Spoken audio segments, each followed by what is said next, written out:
Kita nggak bisa mengintervensi apa yang dilakukan oleh KPK, dan kita menghormati KPK itu sebagai satu lembaga negara, penegak hukum yang secara independen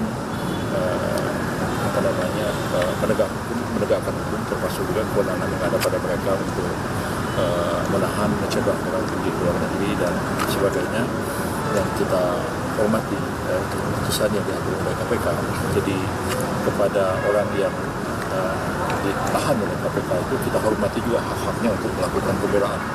Silahkan dia menghubungi lawyers, pengacara, untuk juga melakukan upaya-upaya hukum supaya hukum kita itu ditegakkan dengan betul. Jadi KPK bisa menahan orang, bisa menyatakan orang sebagai tersangka, bisa mencegah orang pergi ke luar negeri.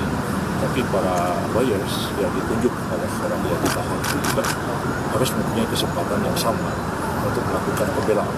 Jadi disitulah keadilan itu akan terwujud, dan KPK boleh melakukan ini, tapi dia juga bisa menggunakan lawyer untuk juga membela kepentingan hukum. Jadi kalau saya melihatnya dari segi itu.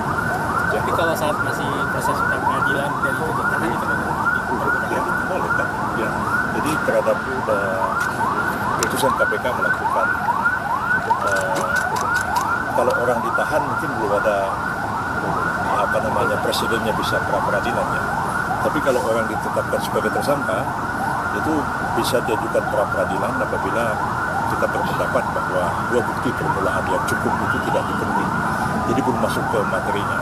Tapi kalau ada pihak yang mengatakan ketika dia ditahan, bisa nggak keputusan penahanan itu digugat pra-peradilan? Memang aturan hukum kita belum ada. Ya, tapi kalau mereka mau coba, silakan aja. Dan saya sebagai pemerintah akan melihat itu. Sebab begini, orang ditahan itu kan karena 3 alasan. Ya, pertama, dia ditahan karena khawatir dia akan melarikan diri. Ya, yang kedua, khawatir akan menghilangkan barang bukti. Ketiga, khawatir akan mengulangi tindak pidana yang dilakukan.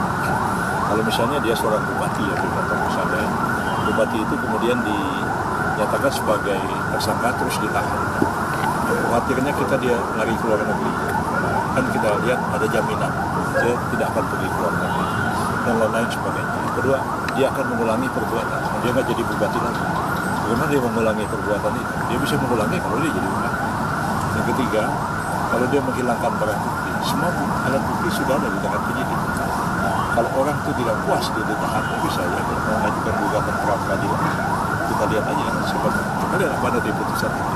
Memang tidak ada hukum yang mengatur, tapi terobosan hukum membela kepentingan seseorang demi adanya hukum yang adil. Menurut saya bisa seperti itu. Seperti dulu kan pra-peradilan tentang penetapan tersangka kan tidak ada. Tapi kan kemudian dicoba, diputuskan, dan kemudian dia menjadi jurisprudensi.